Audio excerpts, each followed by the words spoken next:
Yo, what's good, fans of fight fans? This your boy JB, Trap House Boxing, back again with another video. And shouts out to the whole LDBC. Smash that like and subscribe button and share the video always, and leave your thoughts and comments at the end of the video. And if you're looking for the exclusive street news, go subscribe to Urban Media Fix and hit that notification icon bell so you miss none of this heat that's being dropped from Urban Media Fix. Also, go subscribe to the Smoke City Mobcast. Hit the notification icon bell so you miss none of this heat that's being dropped from the Smoke City Mobcast from the LDBC every Wednesday night, 9 o'clock p.m. Eastern Standard Time. Okie dokie. So I was checking out the Jaime Munguia versus the Denis Hogan fight, man. And, I'm going to give y'all my honest opinion on this fight, man. I thought Jaime Munguia lost this fight. I know a lot of people saying like, oh, it's the second robbery video you're going to talk about. Well, I mean, I'm just calling it how I see it. First of all, let's start off by saying that all this talk with Triple G, Canelo, and man, let's not do that. I don't want to see this kid in there with these guys. I really don't. He ain't ready for these guys. He's not. He needs to worry about 154. He got a lot of work to do at 154. He ain't polished enough. He don't have the power, to me, in my opinion, to even be thinking about 160 at this point. Yet, but I haven't seen him fight at 160 yet. But to me, just the skill set alone, I don't think it'll pan out well for this kid, man. I think he just needs to just stay cool, calm, and collect, and just fight these guys at 154. But anyway, man, that's not taking nothing away from Denis Hogan. Denis Hogan caused Jaime Munguia a lot of problems with his style. I know styles make fights. He was moving a lot, this, that, and the other. And yeah, he was moving a little bit too much for my liking, in the first half of the fight. And he was giving Jaime Munguia a lot of problems, man. I think that the scorecards was a little bit ridiculous. They had Hogan winning like damn near the whole first half of the fight, which is, I didn't see it that way. And I'm gonna tell you the difference between the way I scored it and the way they scored it. But the first couple of rounds, Hogan was moving around, catching Jaime Munguia with awkward shots. Every time Jaime Munguia would try to set his feet and land a big shot, Hogan would slip. Or if Jaime Munguia would land it, Hogan would catch him, throw a punch with him, and catch him with an awkward shot. And every time Hogan is not even a big power puncher. Hogan got like 7 knockouts.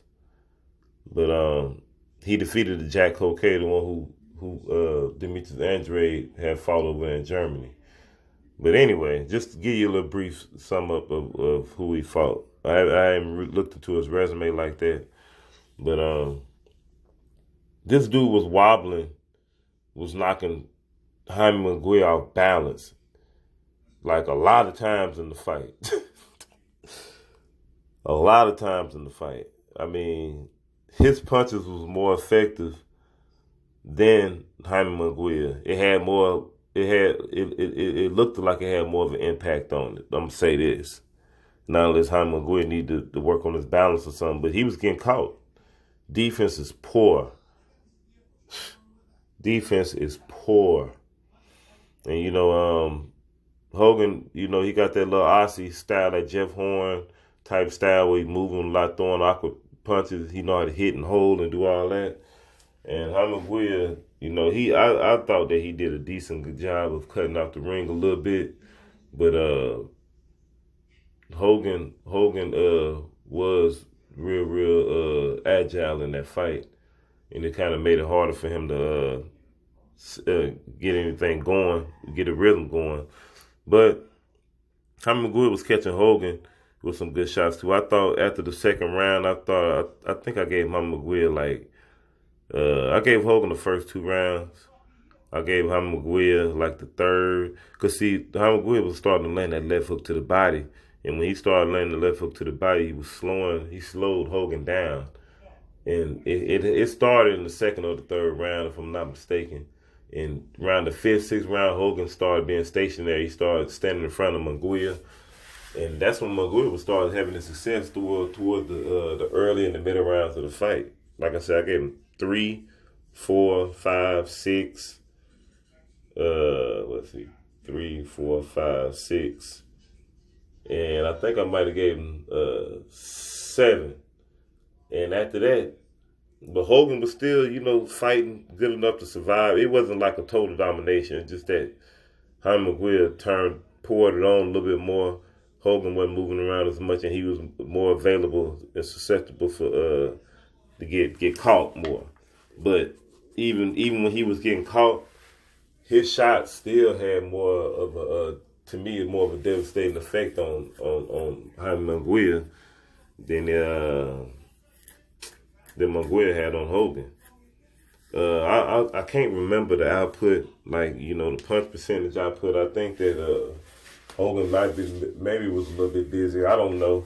But anyway, Jaime Munguia just has a lot to learn, man. The dude is still green. He's a bigger guy. First of all, I don't understand how the hell you alter your game plan and you the bigger guy and you let this smaller guy dictate his implement his game plan on you. You got him you chasing the smaller guy around when the smaller guy should be chasing you around. You chasing him around, ain't even using your jab or anything like that. Jaime Munguia pretty much basically kind of abandoned his jab the whole fight. I think he could have made this fight a little bit more easier, but that's offensive wise. But on defense, his defense is just piss poor. I mean, Jaime Munguia don't move his head. He just get, especially when he throwing punches, he just get caught with whatever. And you got Demetrius Andre tweeting talking about give me him, of course. But I just don't see Oscar De La Hoya putting Jaime, because he putting stock into Jaime Munguia. I don't see him just throwing him over to Canelo and them just yet. I mean, to be honest with you, I don't think Jaime Munguia is going to be the next Mexican guy like that. If he does, they're gonna handpick his opponents very, very well. They're not going to put him in there with too many killers or somebody that they think he's going to lose to. I still want to see him fight like Charlo, Jared Hurd, Lubin, J-Rock. I think that he'll have hell with all those guys. A lot of those guys will beat him, I think. I think him and Lubin would be a good fight. I think him and Lubin would be a damn good fight. It's a lot of guys at 154, man, that I want to see him up against. But the cold part is that I don't see Oscar De La Hoya putting him in harm's way with the PBC guys that's going to pose a threat to beating him. I don't think he's giving that WBO strap over to the PBC like that. It's just being honest. It's just boxing politics. It is what it is. But I'm not sold on Jaime Munguia. I'm sorry. I like the guy. He's a decent fighter, but he just got way too many flaws, man. That chin be out there on the silver platter.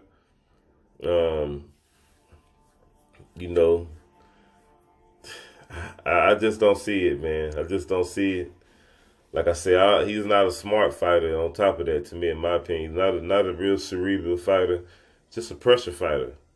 Just a pressure fighter that wants to engage. And that's definitely going to be the detriment of his career, because I just don't think he has the power, to be calling these type of high level, elite level punchers, fighters out like that. You understand what I'm saying? But hey, man, in due time, maybe we'll see. I just think they're going to handpick his career very carefully and safely. Like I said, I don't see him throwing him to the wolves like that, because to me, Jaime Munguia ain't that good. I'm just being honest with you. I don't see why everybody was so hyped up on him in the beginning, because he did that to a Saddam Ali. Come on, man. Saddam Ali, I mean, no disrespect to him, but whatever, man. Whatever. But that's pretty much it, though. I thought Hogan won this fight. I gave Hogan the last, 9, 10, 11, 8, 9, 10, 11. The last rounds, I had Hogan win this fight like 7-5. Yes, I gave Hogan this fight 7-5, man. That's what I had. He won the rest of the rounds. He damn near knocked Jaime Munguia silly, knocked him backwards. He was smacking him around all night. And they gave him the gift decision. But this your boy JB Trap House Boxing. What you waiting on? Subscribe to the channel.